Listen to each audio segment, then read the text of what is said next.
Panorama sur RCI. Bonjour à tous, c'est Panorama, l'émission de mode et de santé. Aujourd'hui, je suis avec Madeleine. Salut Madeleine. Salut Sandra. Aujourd'hui, dans la rubrique de mode, on va parler de la décoration. Si vous avez envie de décorer votre maison, mais vous n'êtes pas propriétaire, comment faire? Parce que on ne peut pas modifier vraiment la structure de la maison. On n'a pas envie de dépenser beaucoup d'argent non plus, puisqu'on n'est pas propriétaire. Et donc aujourd'hui, une nouvelle génération de produits et de mobilier permet de créer une décoration éphémère, économique et très jolie et surtout pour qu'on puisse se sentir chez soi. Donc aujourd'hui on va vous donner quelques idées originales pour se sentir mieux à la maison lorsque vous êtes locataire. Donc on va commencer Sandra par les petits coins de la maison avec le papier peint repositionnable. C'est facile à poser. Ce papier intissé avec un verso autocollant se pose et s'enlève comme on l'on veut. Il possède les mêmes atouts qu'un papier peint classique. Donc c'est résistant et c'est indéformable.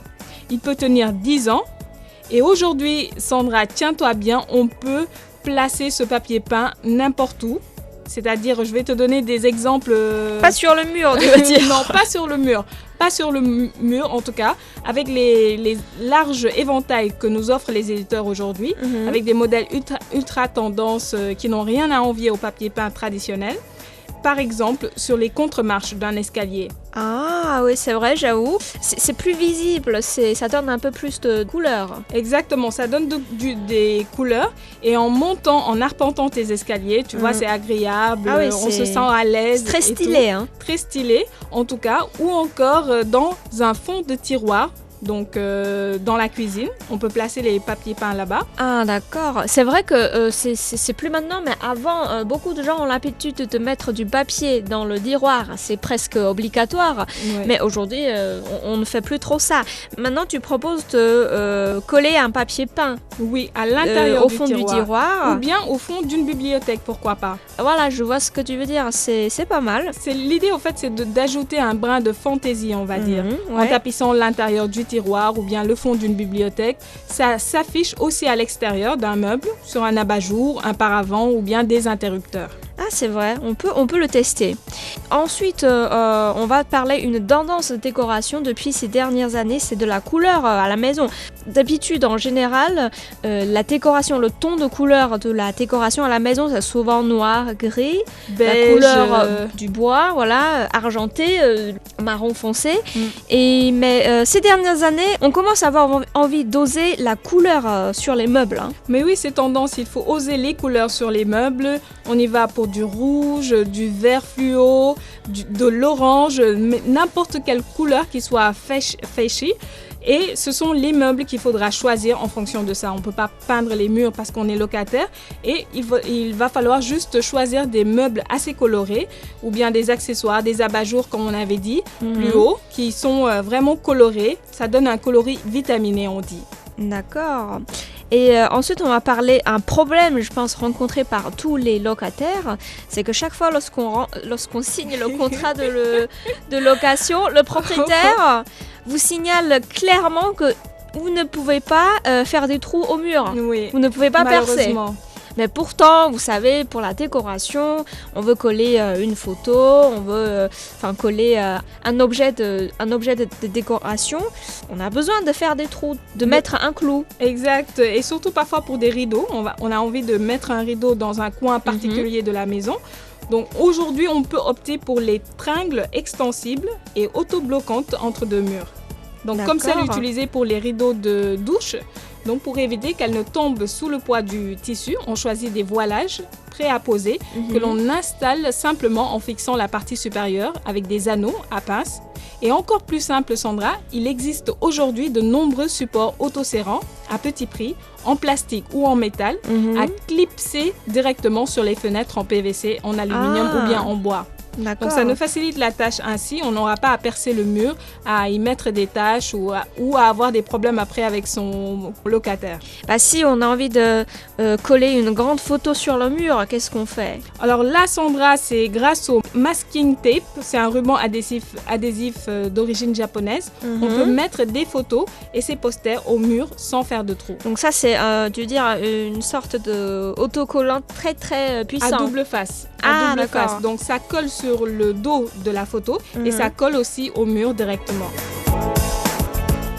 Ensuite, pour gagner des places, je connais pas mal de gens qui mettent des parterres sur les portes. Bah oui, et c'est inutile de fixer les parterres au mur. Maintenant, on trouve dans le commerce des modèles à placer en haut des portes. Elles sont parfaites pour une salle de bain ou une chambre et bien plus résistantes que les parterres ventouses ou bien autocollantes.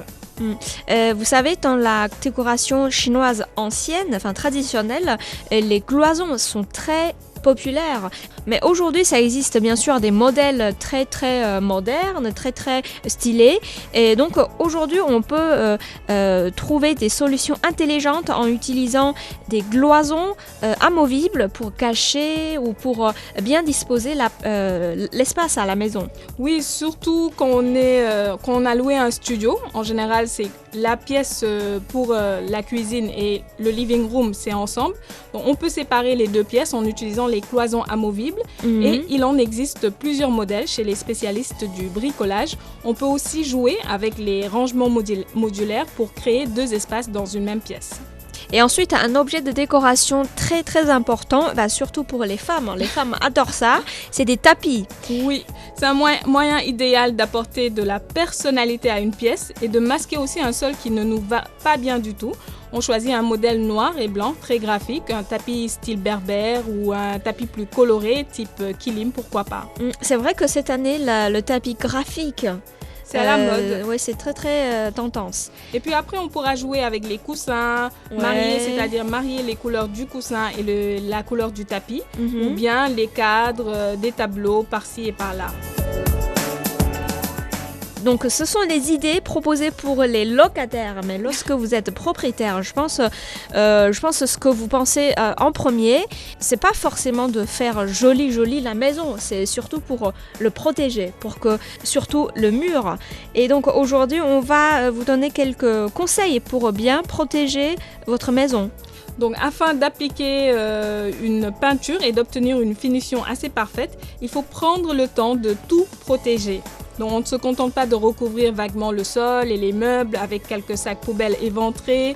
On vide la pièce au maximum et tout ça et on protège intégralement tout ce qui reste, Sandra, de préférence avec des bâches de protection en coton. Et non seulement elle ne se déchire pas, mais elle absorbe aussi la peinture pour gagner du temps au moment où on posera la peinture.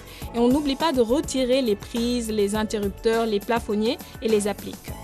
Et avant de peindre le mur, il faut bien préparer.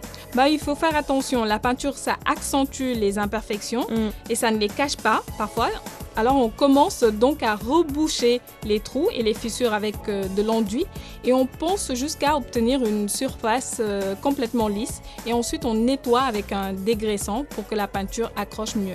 J'avoue, l'étape pour bien lisser la surface, c'est très très importante. Il faut de la patience. Et apparemment, il faut bien laver les rouleaux aussi, parce que les rouleaux pas de cam, ça peut déchirer ou laisser des traces de colle. Même ceux de bonne qualité en général perdent des fibres et ça s'incruste ensuite dans la peinture. Donc pour éviter que cela ne se produise, il convient de bien les laver et les essorer avant utilisation et inutile d'attendre qu'ils soient secs pour s'en servir.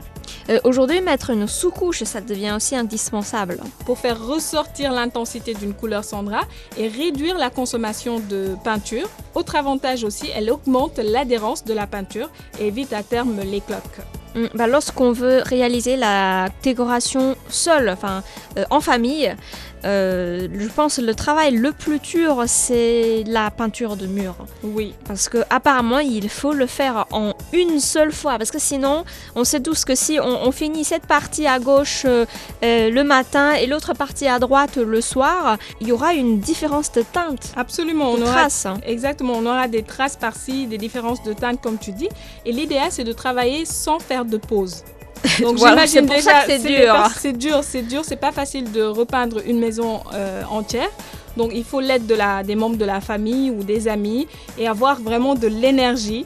Donc pas au milieu d'un pan de mur. Après avoir dégagé les angles, on peint le mur en une seule fois sans s'arrêter. Sinon, on prend le risque qu'il y ait des traces, comme tu dis. Et pour limiter les différences de teinte aussi, on mélange tous les pots dans un grand seau avant de commencer. D'accord, donc pour être sûr, la teinte, la couleur de peinture, c'est pareil partout. Oui, il faut, pour que ça soit uniforme, c'est mélanger le pot. Parce que si on le fait séparément, comme tu dis, on risque d'ajouter beaucoup plus de doses par-ci et par-là.